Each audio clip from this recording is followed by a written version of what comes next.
Alright guys, welcome back. Survival Living here. So we've got a new solar generator to do a review on. This is the Opus 2400 5000 peak watt hours. This thing is a beast. We're going to do some testing and stuff on that as well. Now we are affiliated with Opus. We've been affiliated with them since November of last year, 2021. We've tested out all their products that they've had. We've done videos on it. Should be some nice little pop-ups, everything from their smaller generator, the 600 watt, to the 1100 watt and 1800 watt. Now this one here is the 2400 watt, and this thing's got some juice.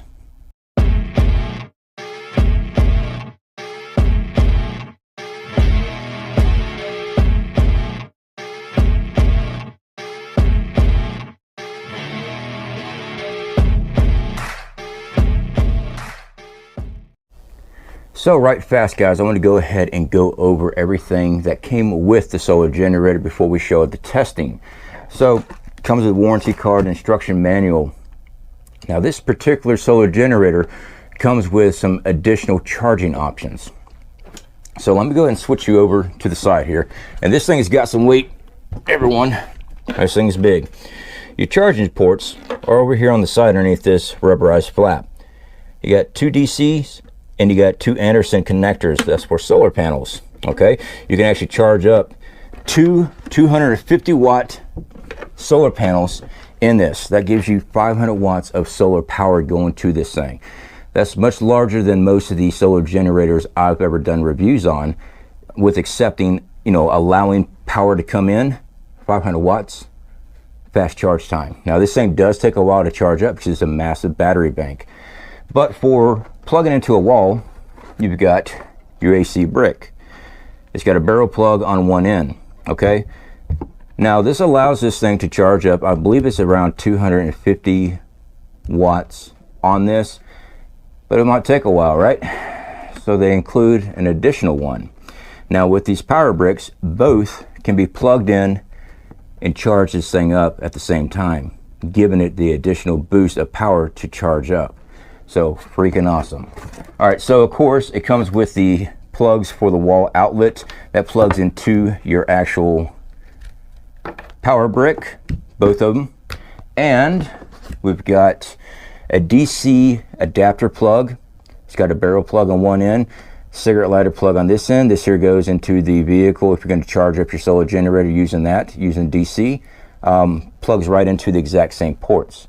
So that's what comes with this, guys. The additional charging bricks is freaking awesome. It is. I know I like to say freaking awesome because it's freaking awesome. So I got to play around with this, charge it up and play around with this for the last 2 days. Freaking love it. This thing's got some weight though. This is the heaviest one I've ever used, I've ever done review on, and my shirt sleeve keeps rolling up on me. Sorry guys. The arms are getting a little bit bigger. So yeah. Now what I'm going to do is go ahead and go over the front of this thing. Like I said though, for charging purposes, right here on the side you have a port. You got Anderson plug connectors on the top. That's for your solar. And then you got your two barrel plugs. Those are for your wall adapters or the DC adapter here. Plugs right on in, just like that. And that's to charge up. Now power usage, this thing, like I said, is massive. So let's go ahead and start over here. This is our DC outlet. If you're running DC appliance that uses either a barrel plug or the DC adapter, like the cigarette adapter, like that right there, plugs right in, okay? So that's for your DC appliances. Next up, we have our AC appliances. This is 120 volts up to 2,400 watts, pure sine wave. That's what I love about the solar generators that we've been reviewing. Opus has been really good about coming out with great pure sine waves equipment. And we also have our USB ports. This is for charging up your cell phones, things like that. Anything that uses a USB charger. You also have your C adapters up top here. Yeah, this thing can charge up just about anything you want. Now to turn it on, you hold your power button. There we go. I don't know if this display will show in here. I noticed when I used my film, the display will show like a rolling LED screen and stuff like that. That's just because of the camera. The screen is actually solid blue. Now to turn on like your USB port, turn that on right there. It gives you a readout. It shows you how much power you use and how long you can use it for on this side right here. This says 99 over here. We got 99 hours currently. Also over here, we'll turn on our AC. Same thing, you see a pure sine wave pop up, and that's to run anything down here, our AC appliance. And our DC, turn that on over there. Very simple. You have to turn these switches on before you actually use any of the appliances. So with everything turned on, I just saw that change. Make sure everything's turned on. All right, it showed down 87 hours. That's because I have everything turned on. There it goes, 87 hours. Everything's turned on right now, okay? It can sit just like this for 87 hours. All right, now the digital display has an automatic timer that dims itself off while you're using this thing, so that it cuts back on some of the drainage on your battery, because the digital display does use power. So after a while, that shuts off. But this one right here, link is in the description for that discount code. If you use our link, of course, we get a commission off everything. It does not cost you more. It just, you know, pays us a little bit because, you know, we're doing the videos and everything else. So it helps us out here on the channel. If you decide not to use our link, that's fine, as long as you're getting a solar generator to protect everything that you need so you can run power when power is out. And the fact is, this thing here will run a lot of stuff. So we're fixing to take it out, and we're going to run circular saw, air compressor. We're going to throw what we can at it. Hey, we can try to use a microwave. Why not? Microwave uses about 1,500 watts of power, so we'll give that a shot. Okay guys, so we got the circular saw here. This is one of the tests that we always run with power stations to see what kind of amperage and wattage this thing will draw. So we got the 2400 watt Opus out here today. We're going to be running some more tests with some more equipment, but I want to run this one first. So let's go ahead and power everything on. 100%. We'll turn on our AC. I got the sun in my way, so I'm trying to see if everything's turned on. There we go. All right, go ahead and plug this up. Tester.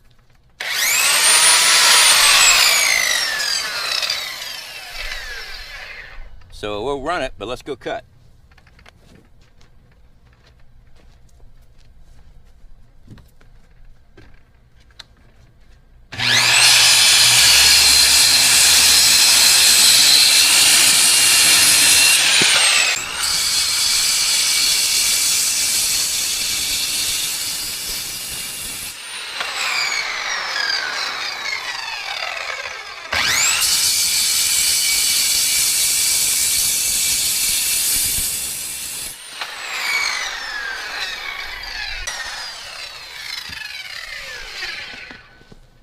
Yeah, no issue at all. But let's go ahead and get some more power draw. Some tools that I know use a lot more power. We got a compressor. So let's go see what this thing can do.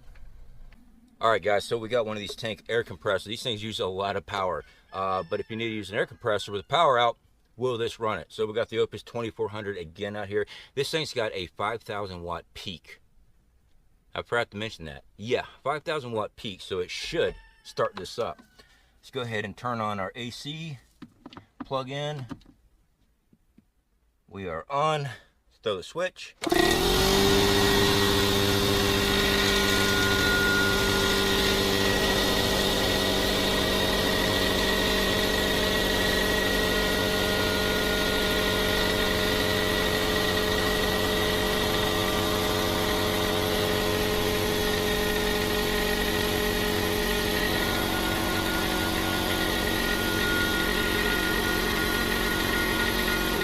Go ahead and shut that off right fast, guys. We're using about 813 watts an hour, and our gauge gave us up to 2 hours of operating this thing. So not bad. I do like that it's got a counter showing how much wattage you're using by the hour, and also gives you a time frame of what you got on your battery. So let's go find some more stuff. So we're gonna run this thing for 2 hours. Obviously the air compressor doesn't run for 2 hours. It builds up the air in the tank, and then you use that to kick it back on when you need it. So freaking awesome. All right, next up, a shop vac. These things use a lot of power as well. So we'll go ahead and run this one, turn everything back on. By the way, I turn things off while I'm doing the testing. That's why I keep on saying turn it back on. So I turn everything off while I'm working out here and moving around trying to find the stuff. Let's go ahead and turn on the shop vac.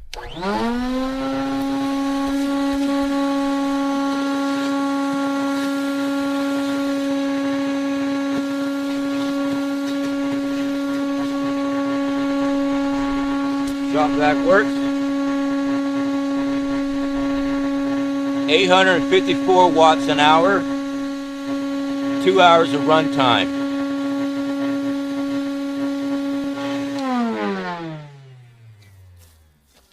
So in case I didn't pick up, we were running 840 watts an hour, and we had 2 hours of run time on this.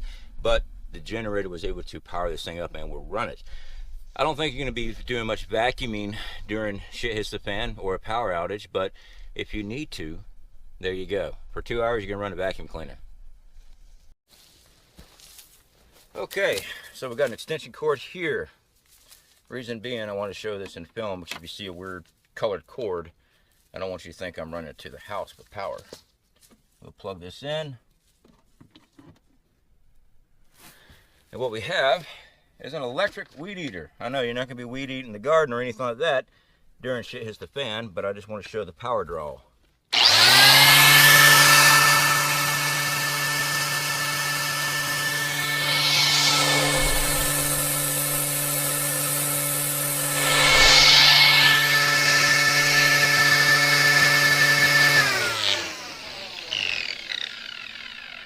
Now, according to this, we were running about 430 watts, and it gave us 4 hours of run time. So yes, during shit hits the fan, you can keep your yard looking nice. I don't recommend running a weed eater when the power's out, but it will show that it does run. I want to run all kind of different tests on all kind of equipment that we have here, and a weed eater, yeah, runs good. Okay, next up we have a pole saw. So we're going to go and plug this up. I'm going to bring the camera out so you can actually see this thing in operation. Oh yeah, it's got power. Now I know the question's going to be, dude, I'm not going to be cutting shrubs during SHTF. Why do I need this? For the zombie apocalypse.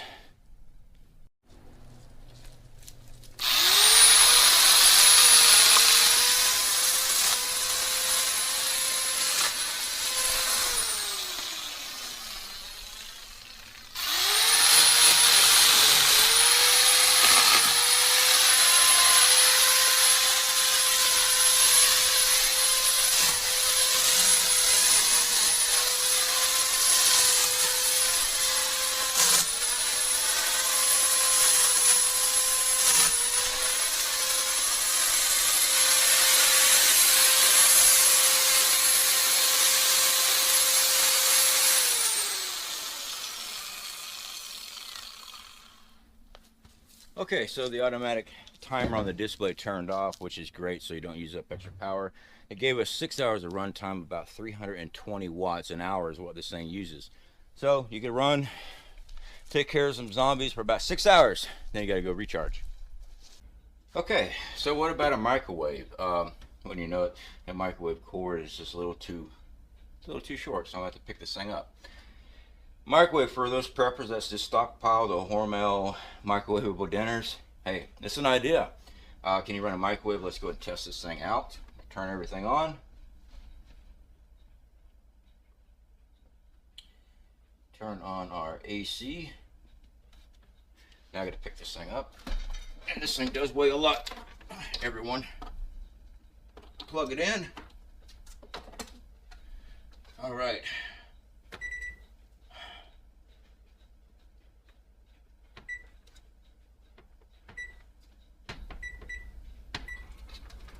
Okay, we are cooking so that we can run it for 24 hours. Is that right? Yes. Now down to 1 hour, 1,474 watts. So a microwave's about 1,500 watts, really is. So we can run a microwave for an hour. Yeah, awesome. So that is that. Yeah, this thing's got some weight to it, that's for sure. The heavier your solar generator is, means it's better. It means you got a larger battery bank. Now his here uses the LiPo4 batteries. Most of the solar generators are going to that because they're good batteries. They last a very long time. We only had the coolant fan turn on one time, and that was during the use of the microwave. So the coolant fan, if you hear the coolant fan, it's just cooling down its system. All right, it's all electronics in here. Now with all solar generators, guys, my recommendation is to prepare a Faraday cage for your solar generator in case of an EMP blast or a coronal mass ejection. There's a lot of electronics in these things, and if you're reliant on this to actually power up your home, power up lights, coolant fans, air conditioners, whatever it is that you want to use, they need to be protected. Okay, so when you're storing your solar generators, let's say that you're not using it every day, you just have it for an emergency purpose, okay? Every 3 months you need to get it out and put it on to charge. All solar generators I've done reviews on and counted, and we've done a lot. There should be a playlist of all the solar generators we worked with. They will have a bleed out up to about 80% left in the battery bank, so 20% bleeds off. Okay, if you want this thing fully charged, ready to rock and roll when you need it, every 3 months pull it out, charge it up.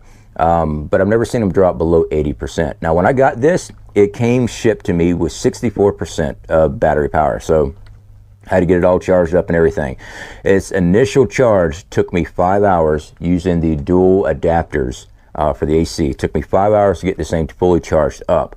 And as you see, 98%, we've been running all kind of tests and stuff on it as well.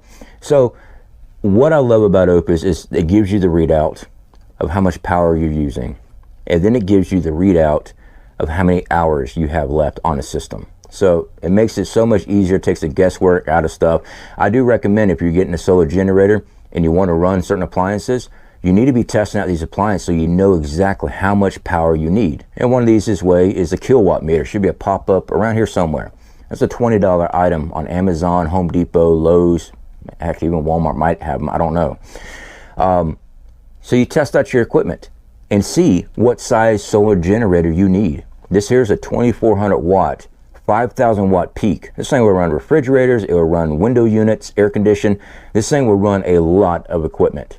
This is probably the biggest, largest ones that we have done yet, and I am very happy with it. This thing is amazing, very stout, very strong, and like I said, very heavy. All right, guys, definitely do appreciate you hanging out with us. Again, links are in the description. If you decide to purchase through us, it helps us out. If you don't want to, that's fine. You don't have to. You can go directly to the website. All right, guys, speak to you later.